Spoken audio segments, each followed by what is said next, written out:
రెండవ కప్పుకుని జయ అమరావతి బ్యాచ్ చేసుకుంటే ఇమీడియట్ గా పరదాలు కట్టేస్తారు. అది ఎంత భయపడుతున్నారో చూడండి. ఇలాంటి పరిస్థితులు ఉండకూడదు. మన ప్రాంతం అభివృద్ధి చెందాలి, మన నియోజకవర్గం ఒక ఆదర్శ నియోజకవర్గం లాగా నిలబడాలనేది అందరి లక్ష్యం. తప్పనిసరిగా మొత్తం ఆంధ్ర రాష్ట్రమే కాదు భారతదేశం మంగళగిరి వైపు చూసే విధంగా మంగళగిరిని నేను అభివృద్ధి చేస్తానని ఈ సభాముఖం మీ అందరికి నేను హామీస్తూ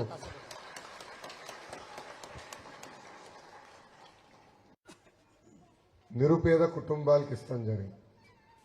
అది పవన్ అన్న చంద్రబాబు గారు కలిసి తీసుకొచ్చిన హామీ. చాలా మంది నన్ను అడిగారు, సంక్షేమమేనా మీ ధ్యేయం? కాదు, సంక్షేమం అభివృద్ధి రెండు కలిసికట్టుగా మేము ముందలు తీసుకెళ్తాం. మీరు బాబు సూపర్ 6 లో మొదటి హామీ దయచేసి మీరు చూడండి అమ్మా. దాంట్లో మొదటి హామీ 20 లక్షల ఉద్యోగాలు కల్పిస్తాం. 20 లక్షల ఉద్యోగాలు 5 సంవత్సరాలు. దానివల్ల రాష్ట్ర ఆదాయం 2.5 రెట్లు పెరుగుతుంది. 2.5 times మనం పెరుగుతాం. బాబు గారు ముఖ్యమంత్రిగా ఉన్నప్పుడు, అంటే 2000 నుంచి 2014 ఉన్నప్పుడు, 2014 నుంచి 19 మధ్యలో ముఖ్యమంత్రిగా ఉన్నప్పుడు 6 లక్షల మందికి ఉద్యోగాలు కల్పించారు. 6 లక్షల మందికి. సో ఒక ఛాలెంజ్గా తీసుకున్నాం ఈసారి 20 లక్షల ఉద్యోగాలు కల్పించాలి. సో అందుకే ఇది డెవలప్మెంట్ వెల్ఫేర్తో కూడిన మేనిఫెస్టో. ఇంకా రోడ్లు, డ్రైన్లు, తాగునీరు అది తెలుగుదేశం పార్టీకి తెలిసిన విద్య. మాకు తెలుసు, గతంలో చేసిన చరిత్ర ఉంది. ఇప్పుడు డబుల్ ఇంజిన్ ఉంది. తెలుగుదేశం జనసేన పార్టీ ఉంది. మీరు చూస్తారు, కేంద్రం నుంచి అవసరం మేరకు నిధులు తీసుకొస్తాం. బీజేపీ వర్యులు కూడా పొత్తులో చేరారు. తప్పనిసరిగా నిధులు తీసుకొస్తాం, మన ప్రాంతాన్ని అభివృద్ధి చేస్తామని ఈ సభాముఖంగా మీ అందరికి హామీస్తూ, ఇప్పుడు మీకు ఏమైనా ప్రశ్నలు ఉంటే దానికి నేను సమాధానం చెప్పేదానికి సిద్ధంగా ఉన్నానని తెలుపుకుంటూ, నాకు ఈ అవకాశం ఇచ్చిన మీ అందరికీ పేరు పేరున నా హృదయపూర్వక నమస్కారాలు.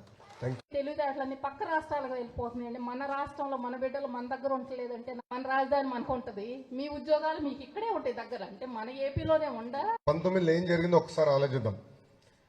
100 మంది ఓటర్లో 40 మంది తెలుగుదేశం పార్టీకి ఓటేశారు, 50 మంది వైకాపా పార్టీకి ఓటేశారు. మిగతా ఉన్నవారు జనసేన పార్టీకి, కొంతమేరకు కాంగ్రెస్ ఓటేశారు.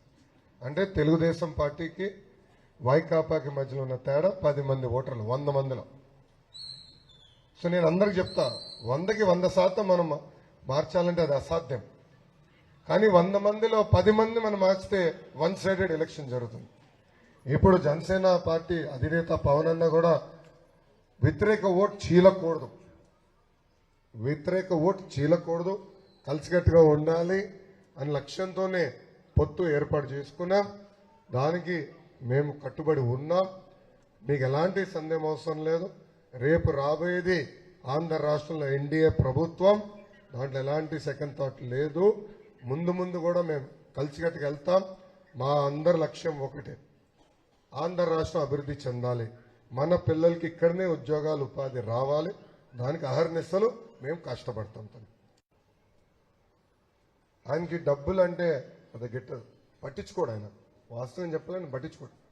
రాజకీయాలు కొంచెం ఖర్చులు అవసరాలు ఉంటాయి, కానీ అంతవరకే ఆయన ఎప్పుడు పట్టించుకోడు. 1992లో హెరిటేజ్ స్థాపించారు. అంచెలంచెలుగా అది పెరుగుకుంటూ వచ్చేసింది. అమ్మ తర్వాత ఇప్పుడు బ్రహ్మని నడిపిస్తుంది. ఇంకా